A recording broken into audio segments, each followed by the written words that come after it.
Picture yourself as one of the super rich, facing a big problem. You've got loads of money, but your kids and grandkids aren't so great at handling it. Shockingly, most rich families lose their wealth after just 1 or 2 generations. But then there are families who've kept their riches for ages. How did they do it? In this video, we're diving deep into how the super rich hide their money. We'll show you the clever tricks they use to make sure their wealth lasts for generations. From special bank accounts to tricky money setups, every move is about keeping control while staying out of the spotlight. But why do the super rich care so much about control? Well, while regular folks want to show off their money, the super rich know that owning flashy stuff brings lots of problems. They'd rather enjoy their wealth quietly, without attracting too much attention from taxes and lawsuits. Join us as we uncover the secrets of financial hiding. We'll explore secret bank accounts in far-off places and tricky money moves that keep the super rich rich for years to come. Get ready to learn how the wealthiest people on Earth stay that way. Let us start with the most obvious: tax evasion. Nobody enjoys handing over their hard-earned money to the tax man. Whether you're scraping by or swimming in wealth, searching for ways to minimize your tax bill is a smart move. However, when it comes to the ultra-rich, tax avoidance can reach astonishing levels. A recent research paper by former Treasury Secretary Lawrence Summers and finance professor Natasha Sarin sheds light on this issue. According to their findings, the top 1% of taxpayers are estimated to evade more than $5 trillion in taxes from 2020 to 2029. Now, it's important to note that many of the tax strategies employed by the wealthy are perfectly legal and within the bounds of the law. These strategies, although sometimes complex, are designed to take advantage of tax breaks and incentives offered by governments. All right, let's talk business deductions. Starting a business is a classic move for the rich to slash their tax bill. But here's the kicker: you don't have to be rolling in dough to play this game. John Doolin, the brain behind Money Smart Guides, says anyone with a bit of hustle can get in on the action. Whether you've been itching to dip your toes into entrepreneurship or just formalize that side hustle, starting a business could be your golden ticket. Now, before you start dreaming of all the tax breaks, let's get the basics covered. Setting up a legit business entity usually involves a quick visit to your Secretary of State's website and a chat with the IRS. Once you've got your business up and running, it's time to reap the rewards, and tax deductions are just the beginning. Doolin breaks it down for us. You can write off losses the business incurs in the beginning and then use business expenses to offset business income, lowering your taxable income in the process. But wait, there's more. You can also stash cash in tax-deferred accounts like solo 401k plans.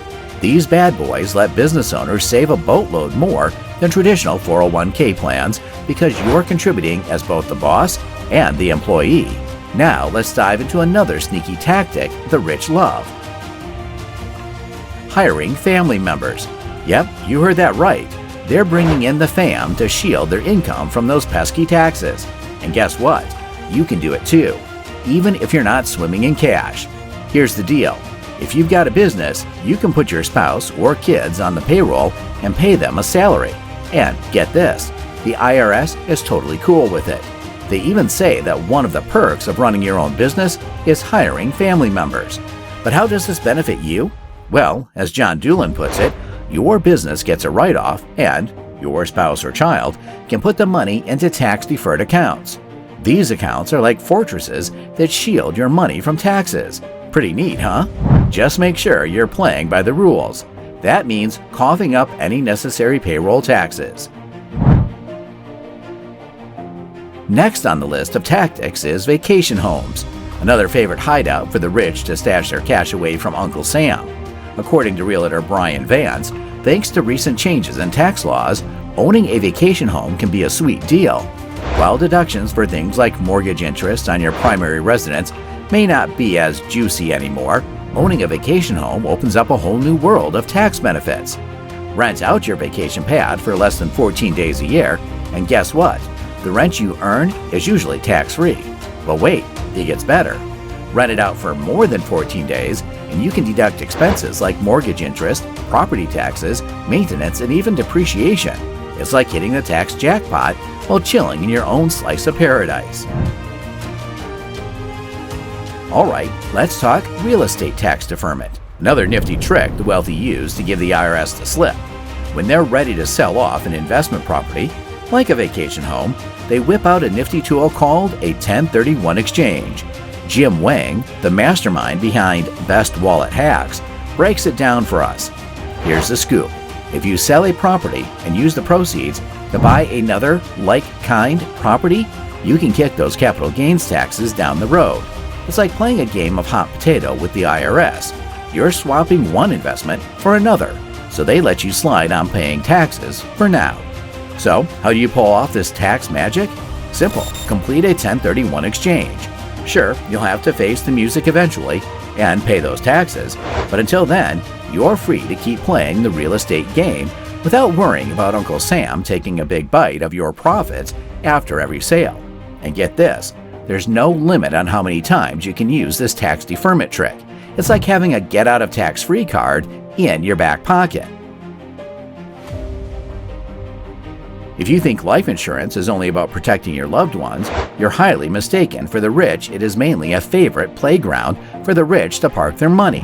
You see, permanent cash value life insurance, like whole life or universal life insurance, offers a cozy haven from tax and market risks. Unlike government-limited contributions and 401ks, there's no cap on how much you can stash away in these policies. And here's the kicker. When you need some cash, you can borrow against your policy's death benefit, tax-free. It's like having your cake and eating it too. You get to enjoy the benefits of your policy while still having a safety net for your loved ones if anything unexpected happens. Sure, there are risks involved, like if you pass away with an outstanding loan against your policy, the insurance company will deduct it from your death benefit. But hey, when it comes to taxes, it's all about playing the game smart and knowing the rules of the road. And now, you're armed with some sweet tax strategies straight from the playbook of the ultra-rich. You've probably heard of these infamous bank accounts nestled in far-off tax havens like the Cayman Islands, Switzerland, and Singapore. According to Pedro Nicolese da Costa, writing for Business Insider, the ultra-rich have stashed away roughly 10% of the global gross domestic product, GDP, in these offshore tax havens. While having an offshore account isn't illegal per se, it becomes a problem when it's used for dodging taxes. By 2017, the United States had rolled back to income inequality levels reminiscent of the Great Depression. And guess what's playing a part in widening this gap? You guessed it, offshore accounts. These secretive havens often enable the wealthy to sidestep their fair share of taxes, fueling income inequality both in the United States and worldwide. You've probably heard the term tossed around. Well, what exactly are they? Shell companies are like ghosts. They exist on paper but lack any real operations or assets. While some are legit, many cross the line into murky territory. An anonymous shell company, for instance, can be used to hide assets from the IRS, law enforcement, spouses, creditors, and more. According to Americans for Tax Fairness, these shell companies and other tax loopholes help U.S. corporations dodge a staggering $90 billion in taxes each year. Yep, you read that right. Billions with a B. Now let's shed some light on a more legal tactic, municipal bonds. It might surprise you, but buying bonds from the government is a common way the rich legally dodge taxes. These bonds, issued by governments to fund big projects like schools and highways, offer a decent interest rate. But here's the kicker. Earnings from municipal bonds are almost always exempt from federal taxes. While folks with lower incomes can invest in them too, those seeking higher returns might want to explore other options. Always check with your financial advisor before diving into any investment strategy. Lastly, let's talk about sparkling assets. Here's how it works. They purchase pricey diamonds and pass them off to their children without reporting any gift or estate taxes. Sneaky, right? Pine makes it crystal clear. This is not a game you want to play. It's illegal, plain and simple, and she strongly advises against it. If you found this information insightful and eye-opening, don't forget to subscribe to our channel for more in-depth explorations into the world of finance and wealth management. Give this video a thumbs up if you enjoyed it and found it helpful in understanding how the ultra-rich navigate the complexities of tax avoidance.